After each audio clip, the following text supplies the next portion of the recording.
Okay, so we've got the CLI installed, and we use the CLI to create our Angular applications and also to create the components within the Angular application.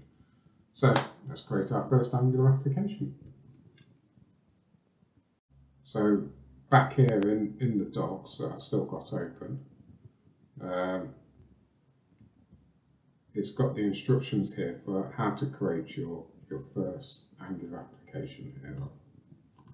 So I'm going to just go to my desktop and I'm just going to create a folder on here. So let's call it first app, like that. And then I'm just going to right click on this. I've got to go to show more options. Now we're in Windows 11. And I'm going to click open with code.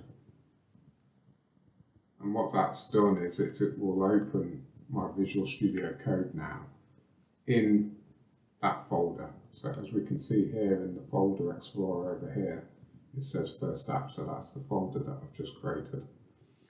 So if I open the terminal now, and that's the benefit of being able to right click on there, is it opens it in that first app.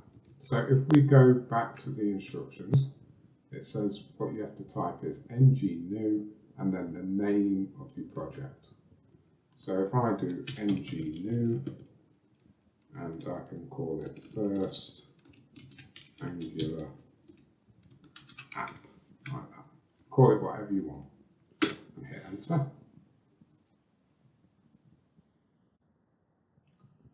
It will ask me some questions. So would I like routing? Would I like routing? Yes. And then you can choose which styling you have in there, but I'm just going to choose the standard CSS. And then it will build our application for us. Definitely time for a coffee whilst it does this. Okay, so the application's finished installing, but what we can see here is that in the terminal we're still in first app, which is the original folder, and we can see now it's created a new folder for us called first Angular app. So if we look at the documentation, it even tells us that we've got to do the Linux command to change directory into the name of the project that we've called it. So I can do that here. So if I do cd first Angular app, like that, we can see we've changed into it, and you can notice immediately that it says master there. So this must be a Git repository here, and it's kind of given away with this git ignore file here. And then to be able to actually view this, we just do ng. If we do ng serve, which we can shorten to s, so serve, but we can shorten that to s, and then we would do -- open, but again this can be shortened to -open, and that will open it in our default browser for us.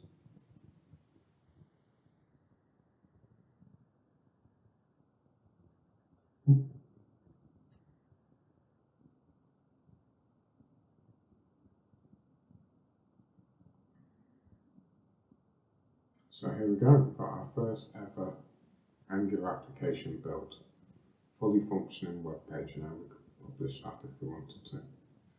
And so I'm going to finish this video here, and then I'll move on in the next video to explain what we need out of all these items that we've got here on the left.